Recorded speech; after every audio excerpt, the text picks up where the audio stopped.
So welcome to the syllabi review as we start looking at what this course is going to entail for you. As with any syllabi, it gives you the description of the course. The goal of this course is to analyze the influence of social interactions upon the process, stages, and problems of aging, particularly that of older age, as we look at older adults. And the students are to conduct an oral history, uh, is utilized not only as a catalyst for intergenerational understanding and respect, but also for therapeutic social work techniques are in there to enhance self-images of older people have by looking at them over time. So what does this mean?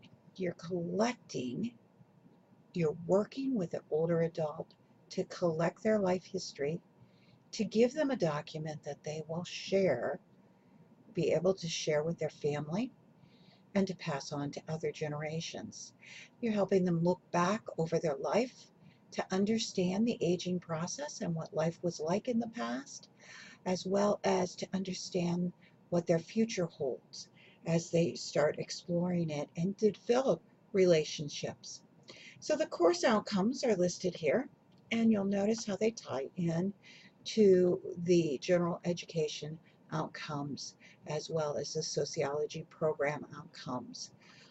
With that said, you notice that our required reading for the course is the Aging Society and the Life course, the fifth edition, from 2016. So you should be able to find this book used. It is less expensive than most of the texts, but you do need the text in place to help put you in understanding. So just a couple general comments. This course is a general education course, so all assignments are used to measure general education outcomes and what it comes across. So many of your assignments may be turned over to the administration for them to review, so you should know that.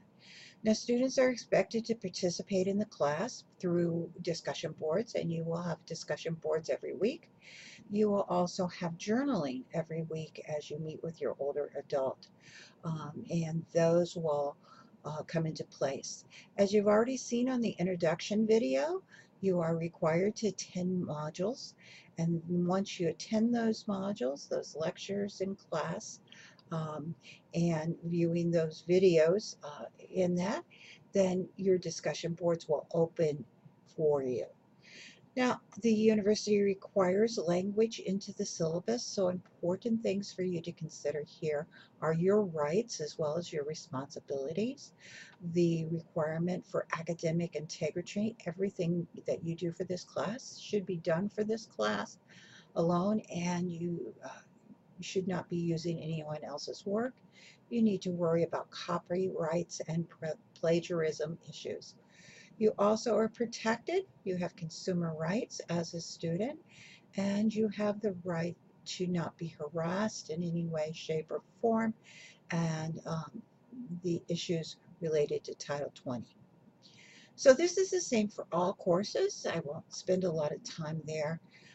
This is the grading scale for our department, and my expectation from you is academic honesty.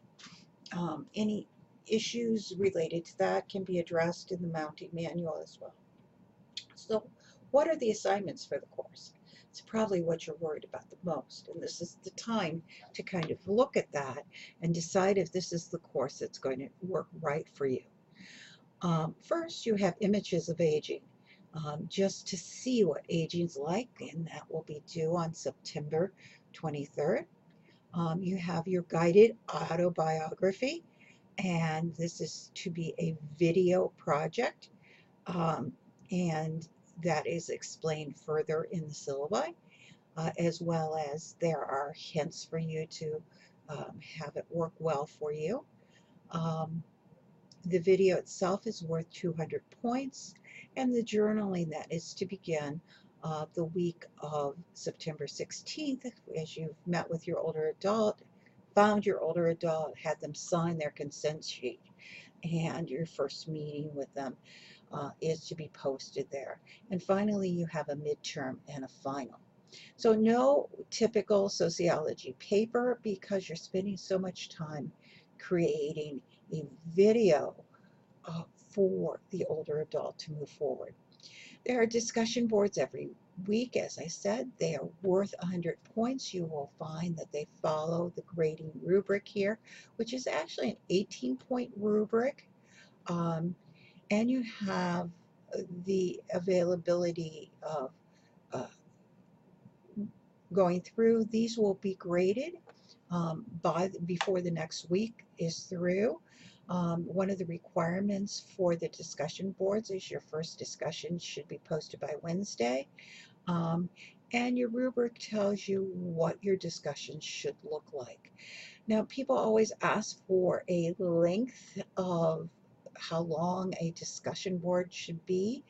If you cover the excellent and it's well developed and you've covered it, the number of words don't make a difference. Um, they should not be overly lengthy. They should not be 1,000 words, but you should answer the question fully and completely. As far as your participation with other posts, that's an important issue as well. So you'll notice that a significant amount of the rubric here addresses your follow-up posts. Do you elaborate? Do you give support? Have you cited your sources? Um, are you supporting what you're saying? Your first assignment is Images of Aging. I'm asking you to spend 1 hour watching television and watch for the images of older adults. What do you see? How would you analyze it? Think about it sociologically, in respect to what society thinks, where we're putting people in categories. Do you see prejudice and ageism already coming out? We'll be dealing a lot with that, and we know that older adults face high level of ageism. They lose their jobs. They're oftentimes not considered authorities. Children um, will take over their lives for them. So I want you to start seeing sociology in everyday world. So this first assignment is for you to start looking in that process. You'll be using this idea then as you're meeting with your older adult, seeing how their life connects to society. So your guided autobiography is worth 300 points. That includes the 200 points of your video and your 100 points in your journaling that comes into place. And you've got some information here to read on what is a guided autobiography, what might you consider doing, how do I begin. So a lot of information in the syllabi here. And what do you do with that information and how it starts. So by the third week of class, you are to have met your older adult. You get a consent form signed by them that they are willing to participate in the project. And you will submit that by doing a copy of that, whether it be a PDF or a photo, um, or and send that in and drop that in with their signature, and you're ready to begin. And you begin your process of collecting the information, getting to know them, sharing their time. Now, picking an older adult is really important, and I give you some directions both here and under content. You are not to use a relative. You need to find someone. If your grandparents have a friend, um, use them. If there's someone from your church, if you have difficulty finding someone, I've given you information on the local area agencies on aging. They do require that you have passed um, the same requirement that as with working with youth, that you are uh, cleared by the state and you have your clearances in place. So that's something you want to think about immediately to do. If you're having problems, make sure you contact me. If you're in the community, I have multiple people who will be willing to be part of this project and you would find them very interesting. but most students find them on their own. Finally, you'll notice that there are the midterm and final exams, as I've also pointed out when I did the review of the um, D2L process, and those will come into place, and you'll notice that they are also here on your weekly schedule. So your first exam is on October 5th, and then your last is during final exam week. And they cover a lot of the information in the text. But that's your schedule, and we'll move forward with that. I'm looking forward to hearing about you and knowing a little bit more about you and what your concerns are. But talk to me. I have those office hours just set aside. I've lowered them actually to just 1 hour, just set aside for online students only, because I found that students weren't using those.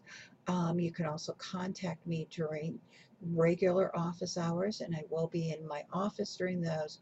Oftentimes, online office hours, I will be mobily attached and not necessarily sitting in my office at the university.